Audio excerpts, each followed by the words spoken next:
Hey, Steve Stine from Guitar Zoom Academy here. I just want to talk to you a little bit about how I prepare for gigs and musical opportunities that I'm presented with. And I'm sure my approach is going to seem a bit overkill, which feeds right into my OCD and perfectionist sort of way of approaching things. But my example for you today is going to be starting right now. It's October. All right, October 2025 when I'm filming this. In November, I'm going to be performing Jesus Christ Superstar for one of the local colleges. And it's going to be myself, another guitar player, drummer, bass player, and a piano slash key slash synth player. And if you know anything about it, which I did not, I mean, I've heard of it before, but I've never actually listened to it. There's a lot of stuff going on in that musical. There's a ton of songs, there's a ton of music, and just a lot of different things going on in there. And the performances that I've listened to and watched online, things like that, there's usually more than just a band. You know, you'll have kind of an orchestra set up where there's different kinds of things. So my point is, the first thing that I like to do when I try and get ready for some sort of performance, be it one of the rock bands I play in, playing with symphonies, playing at church, playing in a musical like this, is I want to get comfortable with the music that I'm going to be playing. So this is something that maybe a lot of people don't do, and it's okay. Everybody's got their own way. I just wanted to talk to you a little bit about how I do it. I like to listen to the music and get to know it in my head. You know, not the chords and the scales and the solos and the whatever, just, you know, as a very bird's eye view, like what does the song, let's just talk about one song to begin with. What does the song sound like? Like, is there an intro of some sort? Is there some sort of guitar thing at the beginning? And then the verse kicks in. Is there palm muting going on? You know, what happens in the bridge or the chorus? What changes there?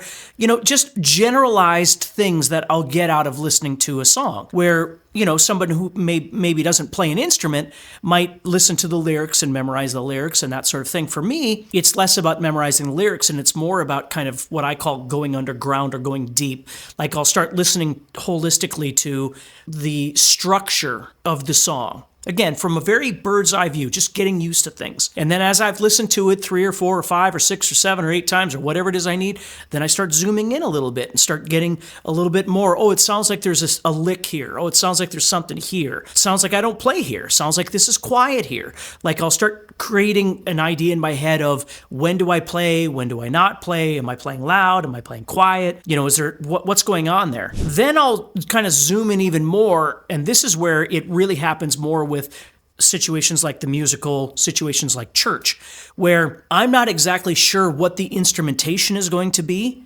So in the way I approach things is I'll start thinking, well, what are generalistically the guitar parts, G and whatever, and maybe there's a picking thing underneath there. So I'm already thinking, well, there's probably got to be 2 guitar players to do this. And if I wind up only being, you know, the only guitar player at church or something like that, I'm going to have to choose one part or the other. Or maybe there's 2 guitar players, but there's a really important piano part, but there's no piano player this weekend for church. So I might give consideration of how I might, you know, cover that part. I don't do that most of the time if I'm in a rock band situation because, you know, an AC/DC song is kind of an AC/DC song. Now, I might not be able to cover, you know, the rhythm and the solo at the same time, but I can have more of a generalized approach to these songs and I can learn them more kind of in the vein of what they are. Although, if you're playing Queensryche and you're the only guitar player, and most of the time that music has 2 guitar players, you know, doing harmonies and different chord, you know, arrangements and things like that, you're going to have to do the same thing. You still have to make some adjustments on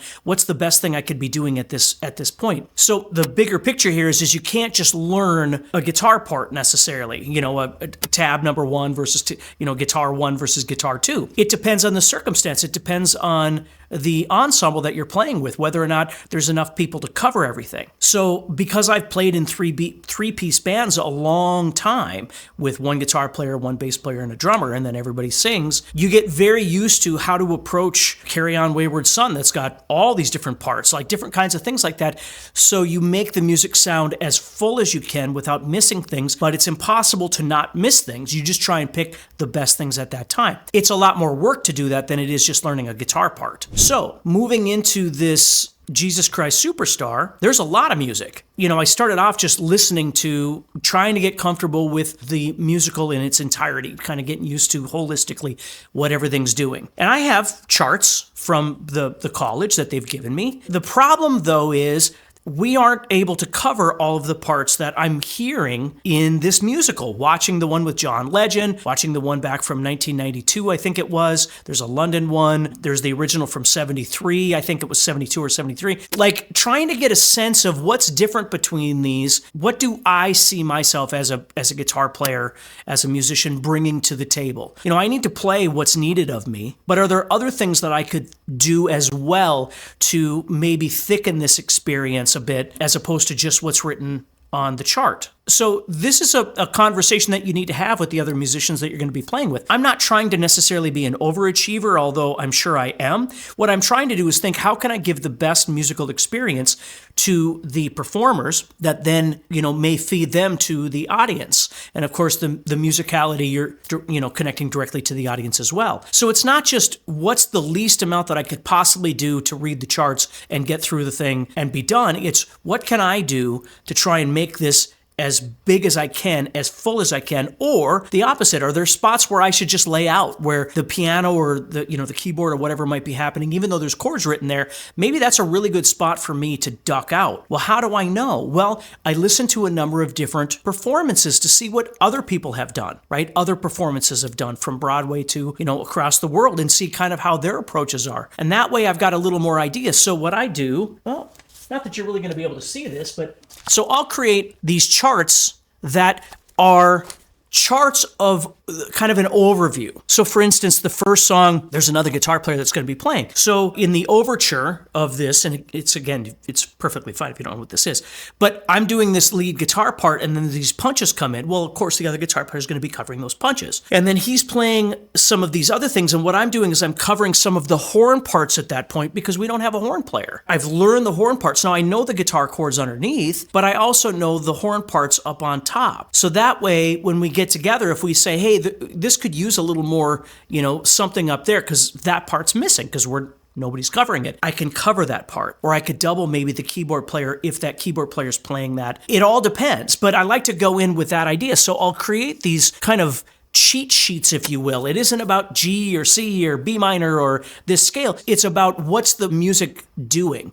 Are there parts where I should lay out? Are there parts that are more intense? Because some of these songs are kind of complex in their structure, I'll write down structure hints and different things like that on these sheets. And that way I've got a little bit better idea of how I'm going to approach it. Then I take the actual charts that I was sent from the college to play the songs, and I'll start going through that and looking and seeing, is everything correct? Like, are the keys correct? Are the chords correct that I'm hearing? And I'm not just using one resource. Like, again, because I am kind of an overachiever, I'm looking at 2 or 3 different resources here. And yes, whether we like it or not, there are some mistakes in the book that, whether they say there's no mistakes, there are some things that aren't right. And so we've talked about it and went, no, that chord is wrong. It's supposed to be this chord. Or you'll be listening and there'll be no guitar written, but you can clearly hear these guitar parts playing. Now again, maybe it's okay that the guitar isn't in at that spot, but maybe it would thicken it up if there was something there. I don't remember which song it is off the top of my head, but there's a song that has these tritones that sounds really great. I don't remember which one it is, but it sounds really cool, and it's really, really dark. It sounds cooler with some guitar parts written underneath there as opposed to just the piano doing it. So these are things that I'll write down, so these are opportunities. And then I'll go to my actual charts and I'll start marking down what quiet down here, don't play here, play loud here, change whatever it is, make any marks that will trigger thoughts in my head. Oh yeah, here comes that part. There it is, that's that part. Or here comes that scale thing.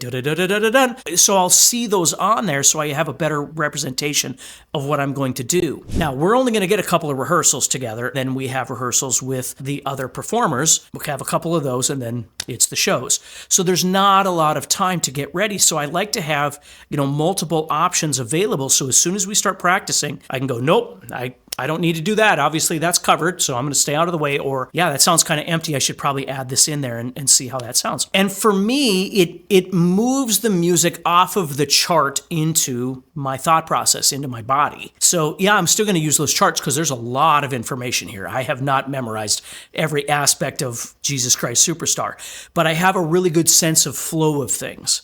And so if I need to flip a page, I know what's coming on the next page. And sometimes I'll even write a cheat on the bottom of the previous page so I can get ready for that page flip or whatever it might be, or memorize that part. The point being, though, I've got a plan. So I'm not just relying on this, because if I do that, the problem is I'm not aware of the dynamics. I'm not aware of how to make this thing ebb and flow in a more musical way. Because if we think about music, for me, that's what music's really about. It's not whether or not you know the G chord or you know the C chord or you know a B flat minor 7 flat 5 chord. That's great. We need to know those. We have to know those. If we don't know those things, we can't play those things. But the music doesn't end with the knowledge. The music is in the performance. It's in the approach. And so the more I can listen to things and get a sense of what it's supposed to sound like. So if we back up and I go back to church, for instance, okay, and play in church, a lot of times the church songs will have some broader dynamics. And maybe there's a guitar part that I should be covering. Even though this guitar part seems like it'd be a lot more fun, this is what really needs to be there, because without this, the music sounds kind of empty. And I don't want it to sound empty. So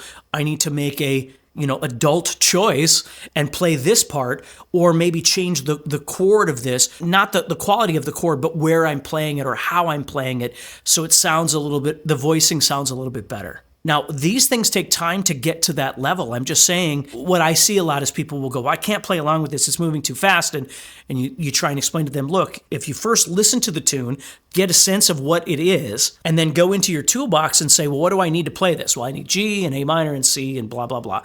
Okay, do I know these? If I don't know these, I still can't play the song because I need to learn these things. I need to not just learn them like I know what it is. I have to learn how to do them, and I need to do them well. I have to have confidence and control in the things that I'm doing on the instrument. Strumming is another big part, or picking, or whatever it might be. With Jesus Christ Superstar, I can't be stifled by I don't know this chord, or I got to know this stuff. Otherwise, I wouldn't be able to do this. This is a much bigger project than learning how to play Knocking on Heaven's Door or something like that. And no offense to that. It just is. It's a lot more stuff. So for someone like me who's a bit obsessive compulsive, I want to know the music. And so I went from not having ever listened to Jesus Christ Superstar to my wife and, myself, and unfortunately, I suppose my wife, having listened to it 85 billion times when we're in the car. But we've both developed a sense of appreciation for this musical, for Jesus Christ Superstar. And now I find myself like, I would listen to it even when this thing is over. I would go back to this and listen to this because I've found that I really enjoy it. The version that I found that I really enjoy is the 2017 version, or whatever it was, with John Legend. I just think that is amazing. If you ever get a chance to actually watch it, it's incredible. I love it. Not that I haven't watched and listened to other ones I think are amazing. There are, but this is the one that I find myself really sinking my teeth into. And so when I make some musical choices, out of all these versions that I've been listening to, I find myself gravitating more toward that one, going, I like how they did this with this particular part, or whatever it might be. There's some parts in this Jesus Christ Superstar that has some really great saxophone lines. Well, one of the gentlemen that's playing with us, he's a really good friend of mine. He's an amazing musician on multiple levels. Just can't even stress that enough. But he's an amazing, amazing, amazing saxophone player. And for me, there's no reason why he shouldn't play. Now, I'm not in charge of this, right? I'm just playing this. But in my mind, I'm thinking, man, that's going to elevate that musical moment if he can play sax on that, even though this is drums and bass and guitar and keyboard, right? That's what this is. I think that would be elevated huge if he could play saxophone on those things, because I can already cover the guitar parts underneath that, and he should shine on that part and elevate that thing. And so again, it's just a suggestion that I'll have. If the leader says, the director or whoever says, no, we don't really need that, that's fine. Listen, I'm not in charge of this. These are just things that I've got written down to be able to present and go, this would be amazing. And if they're interested in listening to any of our ideas, including mine, that would definitely be one of my ideas. Anyway, I just thought it'd be kind of interesting to tell you how it works for me. I suppose part of the reason why I've done it this way is because when I was growing up playing guitar, I didn't have chord charts or There was no internet, and magazines weren't even popular. Like those early guitar magazines weren't even a thing in Fargo, North Dakota in 1983. Sure, they came out, but they weren't around here. It wasn't until a little while later that we started getting more of that kind of stuff. And even a guitar magazine's only going to tell you whatever it tells you in that month's edition. That's all you get, like whatever song is in there and whatever lesson might be in there and whatever interviews are in there or whatever.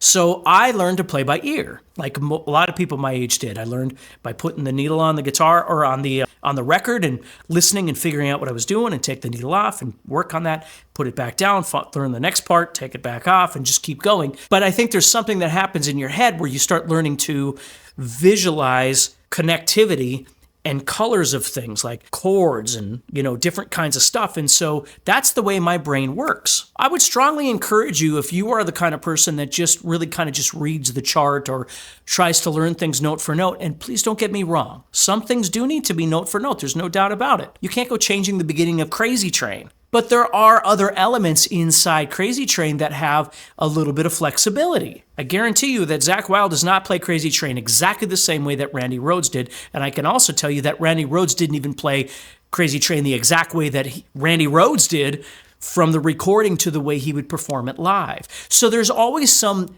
gray area in there. That doesn't mean we can completely revamp the lick or, different kinds of things like that. That's not what I'm saying. What I'm saying is there's real approaches to things that we might change because this is a little more comfortable for us, whether it be in technique, approach, visualization, memorization, whatever it might be. Anyway, hopefully that helps you a little bit. Always remember that guitar playing isn't just about putting your fingers on the guitar and playing some exercise. There's a lot more to this that you want to be thinking about, so you're expanding your palette of daily engagement in the world of music, the world of guitar. So you're getting a bigger picture of everything, not just I'm getting faster. That's great, and that would be wonderful if that's true. But there's a lot more to this than just an exercise or a scale or learning these chords or whatever it might be. So the more you can become kind of, tuned into that, the better you're going to be. So if for some reason you have any questions, you're looking for better direction, you're looking for assessments of your playing, you don't really have a game plan, you want to start actually working with some instructors, we have this thing called Guitar Zoom Academy. We work with people on a daily basis. You and I connect daily and talk about whatever. We have conversations about all kinds of things, assessments of your playing. There's a whole thing to that, and it's worth looking at if you're interested. All you got to do is check out Guitar Zoom Academy and get on a call to have someone kind of explain to you how all of this works, see if it fits your world, and go from there. So take care, stay positive, and I'll talk to you soon, okay?